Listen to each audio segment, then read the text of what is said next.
बिस्मिल्लाहिर्रहमानिर्रहीम। अस्सलाम वालेकुम। वेलकम बैक टू स्पेशल खाने। आज मैं आप सबके साथ कोकोनट केक बनाने की एक बहुत ही सिंपल और आसान रेसिपी शेयर करूंगी। इस केक को हम बगैर इलेक्ट्रिक बीटर, बगैर ब्लेंडिंग जग और बगैर अवन के बनाकर तैयार करेंगे। बगैर अवन के भी ये केक इतना सॉफ्ट, डेलिकेट और मॉइस्ट बन के तैयार होता है कि इसका रिजल्ट देखकर आप बेकरी के महंगे महंगे केक भी भूल जाएंगे। और इस केक की खास बात तो ये कि अगर आप इसे बर्थडे या पार्टी के लिए बनाएंगे तो इसको एक्स्ट्रा डेकोरेशन करने की भी ज़रूरत नहीं पड़ेगी, क्योंकि ये ऑलरेडी इतना कलरफुल, आई कैचिंग बन के तैयार होता है कि देखने वाले देखकर खुश हो जाते हैं। तो चलिए आइए बहुत ही स्पेशल केक को बनाना स्टार्ट कर लेते हैं। सबसे पहले तो जिस चीज़ के अंदर हमने केक को बेक करना है उसको हमने रेडी करना है। यहाँ पर मैंने 8 बाई 8 इंच का टिन ले लिया। मैंने स्क्वायर लिया है, आप चाहें तो आप राउंड वाला भी ले सकते हैं। थोड़ा सा हमने ऑयल ले लेना और हमने ब्रश के साथ सारे टिन को ग्रीस कर लेना, ताकि जब हम केक को बेक करें तो उसको निकालने में आसानी रहे। अब थोड़ा सा हमने मैदा ले लेना, सारी साइडों को इस तरह घुमाते जाना और मैदा फिर सारी साइडों पर, किनारों पर लगता जाएगा। जो एक्स्ट्रा मैदा है ना उसको हमने निकाल देना। और अब यहाँ पर मेरे पास बेकिंग पेपर है, इसको भी मैंने स्क्वायर काट लिया है टिन के साइज़ का। ये हमने नीचे बिछा लेना। अब थोड़ा सा ब्रश के साथ ऑयल हमने बेकिंग पेपर के ऊपर भी लगा लेना। थोड़ा सा हमने मैदा इस बेकिंग पेपर के ऊपर भी स्प्रिंकल कर लेना। अब परफेक्ट टिन हमारी बेकिंग के लिए रेडी हो गया। अब हमने टिन को साइड पर कर लेना। अब यहाँ पर मैंने एक बोल ले लिया, स्ट्रेनर रख लिया बोल के अंदर। प्लेन फ्लावर चाहिए हमें।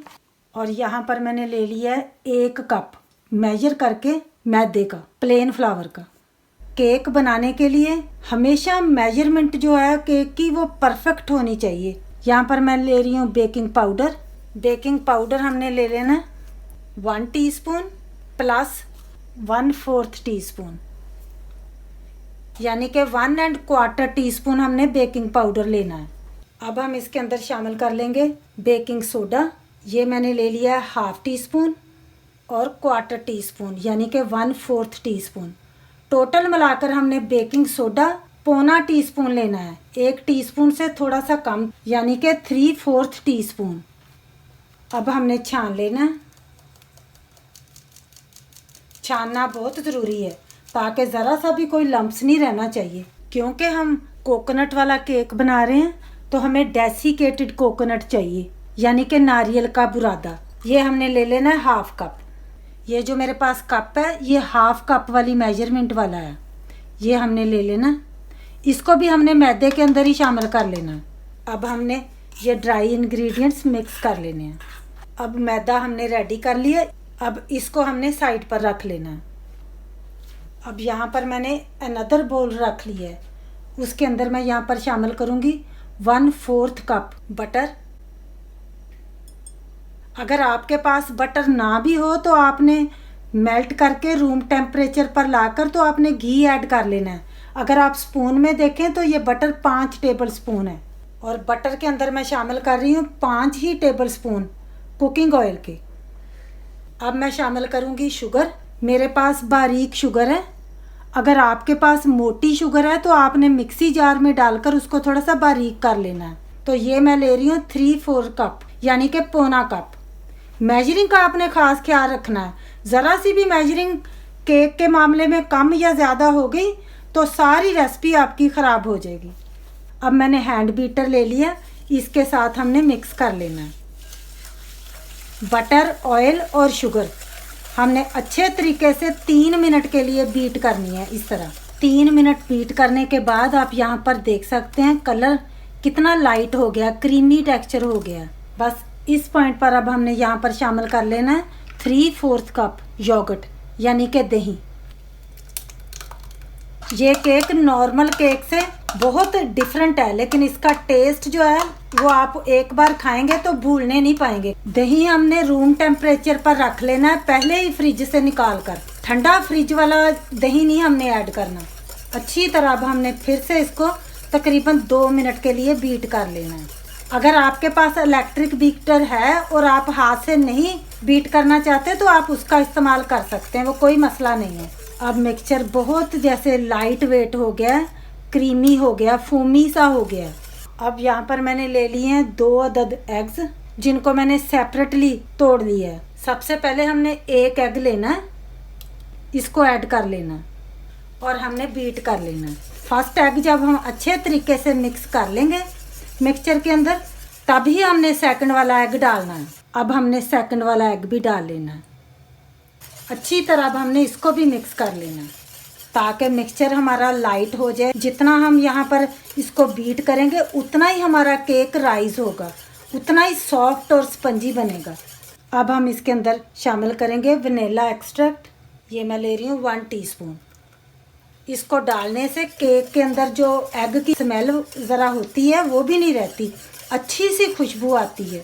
बाय चांस अगर आपके पास ना भी हो तो आपने थोड़ा सा इलायची का पाउडर ऐड कर लेना है। एग्स डालने के बाद जब हमने अच्छे तरीके से 2 से 3 मिनट तक बीट कर लेना है। अब हमने ये जो मैदा छान कर रखा था इसको हमने थोड़ा थोड़ा करके शामिल करते जाना है और हल्के हाथ के साथ फोल्ड करते जाना है, मिक्स करते जाना है। बहुत ज़्यादा अब हमने इसको फेंटना नहीं है, इकट्ठा डालेंगे तो लम्प्स पड़ सकते हैं। थोड़ा सा और डाल लेंगे, 2 से 3 दफ़ा करके हम डालेंगे। अच्छी तरह हमने मिक्स करने हैं ताकि कोई भी मैदे का लम्प्स ना बनने पाए। अब आपने 1 डायरेक्शन में ही इसको मिक्स करना है, ऐसे और ऐसे नहीं करना, एक ही बस आपने ना डायरेक्शन रखनी है। अच्छी तरह मैंने मिक्स कर लिया। कंसिस्टेंसी आप इसकी चेक कर सकते हैं, बहुत ज़्यादा ये रनी नहीं होना चाहिए। बस अब हमारे केक का मिक्सचर रेडी हो गया। क्योंकि हम कलरफुल केक बना रहे हैं तो मैं इसको 3 हिस्सों में डिवाइड कर लूँगी। यहाँ पर मैंने 3 प्यालियाँ ले ली हैं, इक्वल हमने डाल लेना है।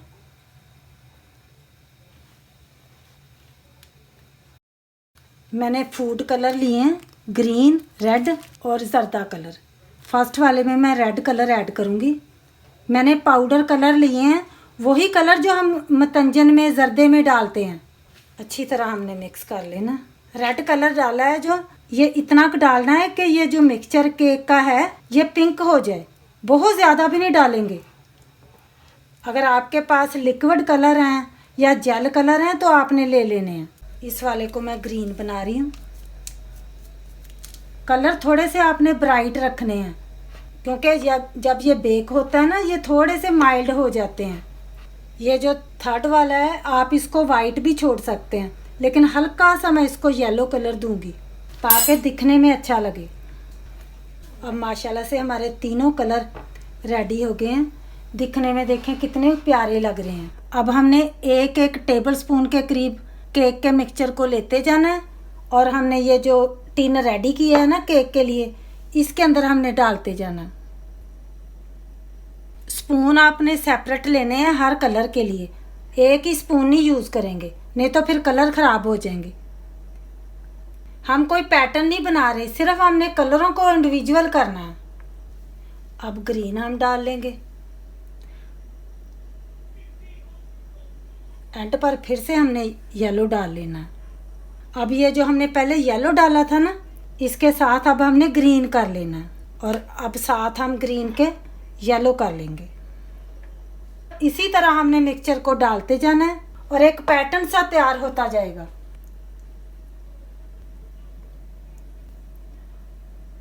फिर से अब हमने पिंक डाल लेना। अब हमने एक लेयर लगा ली है, अब हमने सेकंड लेयर के ऊपर इसी तरह डाल लेना है। जैसे भी आपको इजी लगे, बस आपने कलर सेपरेट करने हैं। बस अब हमने इसको हल्का सा टैप कर लेना और ये अब रेडी है बेक होने के लिए। केक को बेक करने के लिए यहाँ पर मैंने एक कढ़ाई ले ली थी, इसको मैंने 10 मिनट पहले से ही प्री हीट करने के लिए रख दिया था। फ्लेम मैंने मीडियम से हाई पर रखी हुई है और एक मैंने स्टैंड भी अंदर रख दिया था। अब हमने ये केक वाला टिन इसके अंदर रख लेना है, हाथों को बचाना है और इसको हमने कवर कर लेना है और इसको हमने बेक करना है तकरीबन 40 से 45 मिनट के लिए। कुकिंग पैन अच्छे तरीके से गर्म हो चुका है, बिल्कुल ये अवन की तरह हो चुका है। अब हमने फ्लेम को लो पर कर लेना है। अब हम इसको बेक होने देंगे लो फ्लेम पर तकरीबन 40 से 45 मिनट तक के लिए। और हमने बार बार लिड को भी नहीं ओपन करना, बस ऊपर से ही हमने चेक करना है कि ये राइज हो रहा है। और लिड के ऊपर मैं थोड़ा सा, ये मेरे पास आटा है, इसको लगा दूंगी ताकि सारी हीट अंदर ही रहे, पॉट के बाहर ना निकले। अब माशाल्लाह 50 मिनट हो गए हैं केक को बेक होते हुए। मैंने 5 मिनट पहले इसको चेक किया था, इसमें थोड़ी सी अभी कसर थी। अब मैं एक दफ़ा फिर चेक कर लेती हूँ। देखें, मैंने ये स्क्वायर लिया, इंसर्ट करके देख लेते हैं। देखें मेरी उंगली बिल्कुल क्लीन आ रही है, इसका मतलब है केक हमारा नाइसली बेक हो गया है। अब हमने फ्लेम को ऑफ कर लेना है। अब हमने हाथ को बचाते हुए केक को निकाल लेना और इसको हमने इस तरह ठंडा होने के लिए थोड़ी देर के लिए रख लेना है। माशाल्लाह आप इसका कलर देखें, इसकी लुक चेक करें। केक हमारा सॉफ्ट रहे तो उसके लिए यहाँ पर मैं इसको कवर कर दूंगी। अब आधा घंटा तकरीबन मैंने केक को दे दिया था ठंडा होने के लिए। अब ये रूम टेम्परेचर पर आ चुका है। नाइफ़ के साथ अब हमने किनारों से इसको अलग कर लेना है ताकि निकालने में आसानी हो जाए। अब हमने अपना हाथ ऐसे रख कर इसके ऊपर टिन को हमने उल्टा कर लेना है। माशाल्लाह देखें कितना अच्छा कलरफुल हमारा कोकोनट केक बन के तैयार हुआ है। आप केक की थिकनेस देखें, मैं करीब कैमरे के करके आपको दिखा रही हूँ। बस अब हमने बेकिंग पेपर को उतार लेना है और हमने इसको काट लेना है। देखिए काटने में भी कितना सॉफ्ट है, डेलिकेट किस्म का ये केक बन के रेडी हुआ है। माशाल्लाह देखें कितना अच्छा डिज़ाइन बन गया है।